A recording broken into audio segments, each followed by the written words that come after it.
এভাবে আমার সাথে ধোঁকাবাজিটা না করলেও পারতো।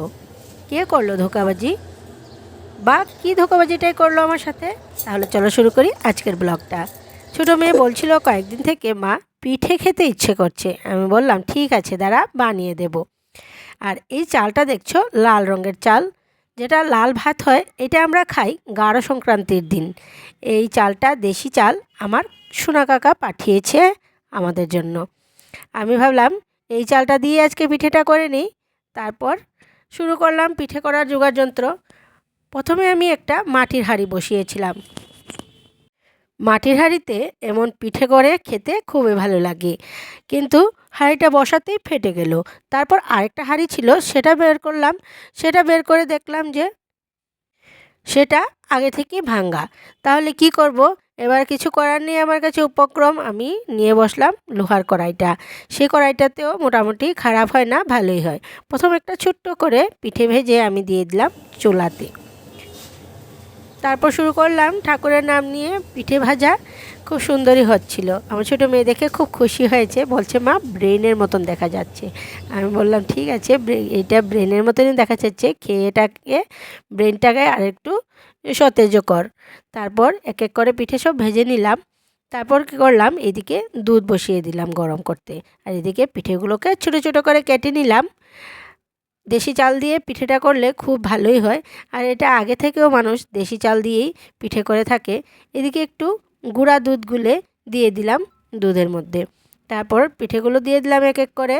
এবার তো আর মেয়েরা খুবই খুশি, শুধু রান্নাঘরে আনাগোনা করছে কখন পিঠে হবে আর কখন ওরা খাবে।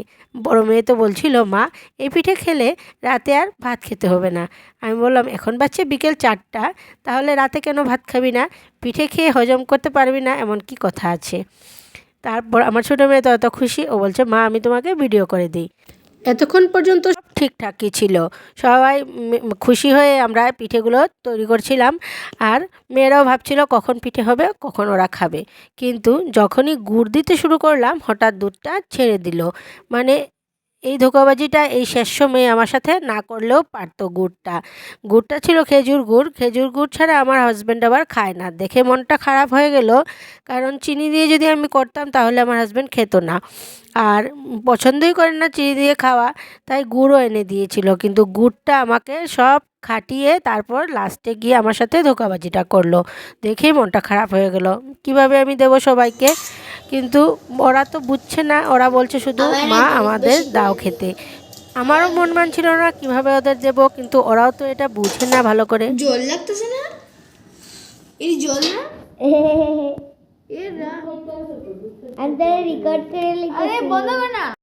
খাওয়ার জন্য আশা করে নিয়ে বসে দেখেই ওর মাথাটা ঘুরে গেল, ভাবছে এগুলো কি। তারপর তো আমি টেনশনে পড়ে গেলাম যে কেউই তো খেতে পারবে না।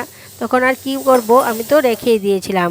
আমার হাজব্যান্ড এসে রাতে বলল আমাকে যে কাল আমি তোমাকে দুধ এনে দেবো, গরম জল দিয়ে পিঠেগুলো ধুয়ে তারপর এগুলোকে আবার করে দেখো, যদি ভালো হয় তাহলে খাওয়া যাবে। তাই আমি অল্প একটুখানি দুধ নিয়ে বাটিতে প্রথমে আমি পিঠেগুলোকে গরম জল করে ধুয়ে তারপর টেস্ট করে দেখলাম চিনি টিনি দিয়ে, এবার ঠিক আছে। তারপর সাহস করে বাকি পিঠেগুলোকে আমি আবার দুধ দিয়ে জাল দিলাম। একটু এলাচ গুঁড়ো দিলাম, কারণ খেজুর গুড় দিলে তো কিছু দিতে হয় না, এবার তো চিনি দিয়ে করব, তাই একটু এলাচ দিয়ে দিলাম। তারপর দেখছি যে না এবার ঠিকই আছে। তাহলে দুধের স্বাদ ঘুলে মিটালাম। মানে এইভাবেই খেতে হলো খেজুর গুড় ছাড়া। আমার হাজব্যান্ডকে একটু দিলাম, তারপর আমি একটু খেয়ে নিলাম। তাহলে আজকের মতন আর এইটুকুই। তোমরা সবাই সুস্থ থাকবে, ভালো থাকবে, টাটা বাই বাই। দেখা হচ্ছে আবার নেক্সট কোনো ব্লগে।